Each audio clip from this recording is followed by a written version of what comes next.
Alloh azza va jalla uchun bir bas to'xta, nafas ol. Bu dunyoga faqat shu uchun kelmagansan, tushun. Ibodat ham qil.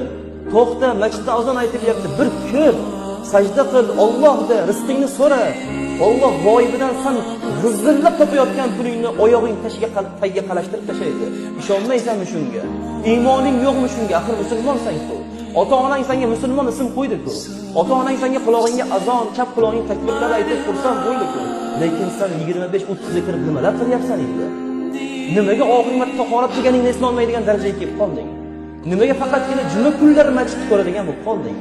Nimaga faqatgina jamoatga juma kuni keladigan bo'lib qolding? Qanaqa ummat bo'lding sen? Qiyomat kuni Allohning oldiga borganda nima deysan? Qanaqa qilib jamoat qoldirmagan Rasululloh bilan bir safda turmoqchisan? Qanaqa qilib Abu Bakr Siddiqlar, Umar roziyallohu anhular bilan yelkama-yelka turishlikka sen o'zingni loyiq deb bilyapsan? Nafsing seni aldab ketmadimi?